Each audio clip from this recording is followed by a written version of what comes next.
Hi, welcome back to the Praxis Test Prep course. My name is Tasia. I'm a former high school biology teacher, and today we're going to go over Praxis Exam 5511. This is a multi-subject exam, and this portion of the exam covers literary methods and effects. Okay, let's get started. Okay, question 1. In The Outsiders by S.E. Hinton, the main character, Ponyboy Curtis, experiences many obstacles. Some of the biggest obstacles facing Ponyboy stem from his position in society as a greaser. This leads him to face poverty, discrimination, and violence from an opposing group, the Socias. Based on this information, which of the following best describes Ponyboy's character experiences? So the first one, internal, this is when you really have characters having an internal conflict. So that's not really what we're seeing here. B, static, that means that your character is not really developing, it's staying the same, which we're not seeing. C, external, this is going to be our answer because we have Ponyboy facing poverty, discrimination, and violence from an opposing group. So this is going to be our character experience. But if they ask about the last one, so flat means that it's not a very complex character, so probably not necessarily a main character. So our answer is C, external. Okay, question 2. Read the following excerpt from The Fall of the House of Usher by Edgar Allan Poe. During the whole of a dull, dark, and soundless day in the autumn of the year, when the clouds hung oppressively low in the heavens, I had been passing alone on horseback through a singularly dreary tract of country, and at length found myself, as the shades of the evening drew on, within the view of the melancholy house of Usher. Based on the description, the author most likely uses the setting in order to what? So our first one is going to be establish a somber mood. We are left with oppressively, dreary, and melancholy in our excerpt, and this is really establishing that somber mood. So our answer is going to be letter A, but let's look at the rest of the choices. So helps the theme become more visual. That we're seeing a little bit, but not so heavily.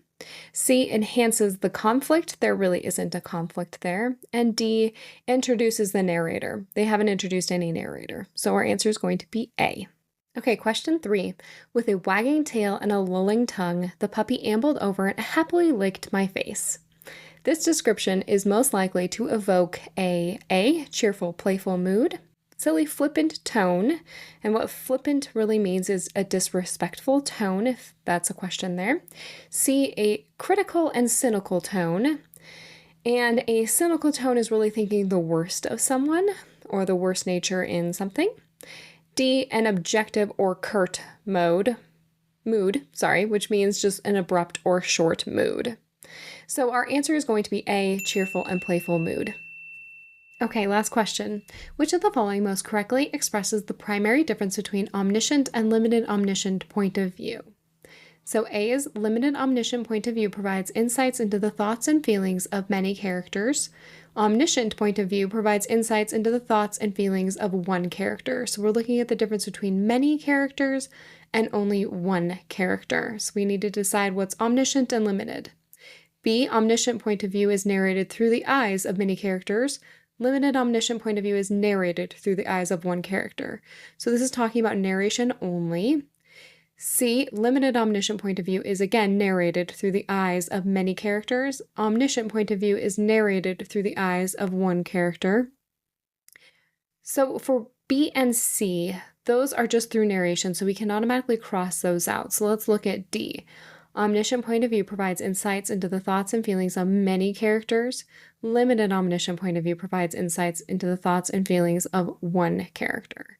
So this is going to be our answer because omniscient means they know all of the characters, where limited might just mean one or very, very few of the characters. So our answer is going to be D.